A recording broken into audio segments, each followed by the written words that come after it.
হয়তো আমার বিয়ে তোমার সঙ্গে হবে না, অন্য কারোর সাথে হবে, যাকে আমি চিনি না, জানি না। আমার অনিচ্ছা থাকার সত্ত্বেও সে আমার শরীরে স্পর্শ করবে।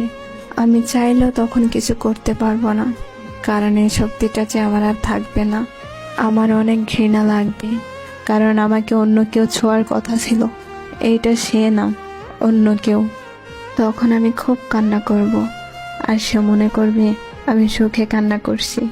কিন্তু সে বুঝবে না এইভাবে প্রতিদিন এক একটা রাত আমার কাছে ধর্ষণের রাত। তখন যে আমার কিছুই করার নাই, আমি একটা কাগজে স্বাক্ষর করে আমার নিজের জীবনটা অন্যের হাতে তুলে দিয়েছি। প্রতিদিন তার পরিবারের মন জোগাড় করে চলতে হবে আমাকে। কিন্তু আমি তো তোমার পরিবার নিয়ে স্বপ্ন দেখেছিলাম, তোমার পরিবারের মানুষগুলোর মন জয় করে চলবো স্বপ্ন দেখেছিলাম। অথচ দেখো, আজ কিছুই হলো না। এক সময় এসবে আমি অভ্যস্ত হয়ে যাব, তারপরে হঠাৎ একদিন জানতে পারবে আমি মা হব। এইটা তো একটা নারীর জীবনে সবচেয়ে সুখের দিন। কিন্তু আসলে কি আমি ওই দিন সুখী হব? না, হব না।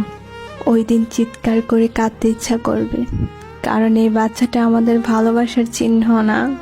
তারপরও তাকে এই দুনিয়াতে আনতে হবে, কারণ বাচ্চাটার তো কোনো দোষ নেই। ওর ভূমিকা ওর পরে, ওর মুখের দিকে তাকিয়ে সবকিছু মেনে নিতে হবে। একসময় তাকে বড় করা, স্কুলে নিয়ে যাওয়া, তাকে মানুষের মতো মানুষ বানাতে গিয়ে কখন যে 50 পেরিয়ে চুল পাকতে শুরু হয়ে যাবে বুঝতেই পারবো না। এর মাঝখানে তোমাকে অনেক মনে পড়বে, তখন লুকিয়ে লুকিয়ে অনেক কাঁদবো। তারপরে দিন শেষে দীর্ঘশ্বাস ফেলে আবার ব্যস্ত হয়ে যাব। তারপরে হয়তো কোনো এক রাতে ঘুমের মধ্যে চলে যাব না ফেরার দেশে। সেদিন হয়তো তুমি আর জানবে না, হয়তো আমার কথা মনে করে গভীর রাতে তুমি আমার জন্য চোখ ভিজাবে। হয়তো ভিজাবে না, আর নয়তো ভিজাবে, কিন্তু আমার মনের কথাগুলো অবশ্যই থেকে যাবে।